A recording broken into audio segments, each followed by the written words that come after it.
Kejadian yang mau gue ceritain kali ini terjadi di tahun 2017. Ada satu geng anak kuliah di Bandung, ada Haris, Iqbal, sama Rio. Jadi trip mereka kali ini tuh karena mau nemenin si Iqbal yang baru aja putus sama pacarnya. Dan kepengen healing, tapi di alam. Akhirnya mereka berangkat nih bertiga dari Bandung ke Curug naik mobil sekitar jam 9 pagi. Sesampainya di Curug itu sekitar jam 12 siang.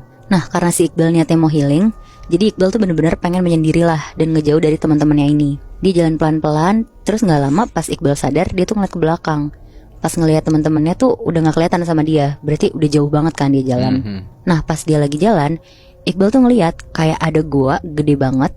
Terus karena dia penasaran, akhirnya dia nyobalah masuk ke gua itu. Dan pas dia ngeliat ke depan tuh kayak ada cahaya terang banget Bi. Makin masuklah dia ke dalam sambil ngikutin cahaya yang terang itu. Iqbal tuh tiba-tiba keluar dari gua itu. Sekeliling dia tuh tiba-tiba hutan. Sampai tiba-tiba dia tuh ngeliat ada kayak rumah penduduk di depan situ. Iqbal yang gak mikir akan ada rumah tuh kaget banget. Dia langsung jalan lah buat nyamperin rumah-rumah itu. Tapi ya karena Iqbal ngerasa masih terang dan dia inget jalan pulang, jadi dia santai aja lah terus jalan ngeliat ke sekitar. Dari belakang tuh tiba-tiba ada yang nyolek dia. Terus langsung larilah ke dalam rumah yang nyolek itu tuh. Terus Iqbal tuh juga denger ada suara kayak ketawa anak kecil gitu Bi. Akhirnya diikutin lah sama Iqbal, dia masuk rumah itu. Sampai akhirnya suaranya tuh kenceng banget di dalam salah satu kamar.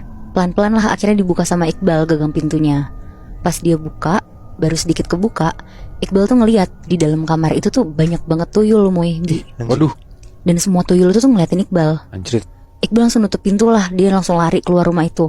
Pokoknya dia bener-bener ninggalin kawasan rumah penduduk itu. Tapi dia udah lari sekenceng mungkin, dia tuh tetep gak nemuin gua gede tempat dia keluar tadi. Bahkan ya, di kanan kirinya dia tuh kedengeran jelas ada suara ketawa-tawa. Udah bukan anak kecil lagi bahkan. Suara perempuan ketawa pun dia denger. Aduh anjing serem. Terus banget. dia masih sendiri kan? Masih sendiri di situ. Anjing. Akhirnya dia jalan lah nyusurin hutan itu tuh pelan-pelan. Tapi Bi, suara langkah kaki di belakang Iqbal tuh makin lama makin jelas. Aduh. Iqbal jalan lah makin cepet dia akhirnya. Nah tapi langkah itu tuh ikutan makin cepet juga. Anjing. Dan tiba-tiba banget si Iqbal tuh ngeliat pakai matanya sendiri kalau sosok yang ngikutin dia di belakang itu tuh kayak jalan cepet banget nyalip dia ke depan. Fuck. Sosoknya ini tuh terang banget, perempuan pakai baju putih bersih. Nah tapi nggak tahu kenapa Iqbal tuh di sini bukannya takut, tapi malah pengen ngikutin sosok perempuan ini. Sampai akhirnya nggak lama Iqbal tuh ketemu Bi sama gua yang dia cari-cari dari tadi. Dan sosok itu tuh berhenti di depan gua itu. Pas sosok perempuan itu nengok ke arah Iqbal tuh lemes banget sampai jatuh yang kayak posisi berlutut gitu. Dia kaget banget, ternyata sosok perempuan itu tuh almarhumah mamanya. Oh.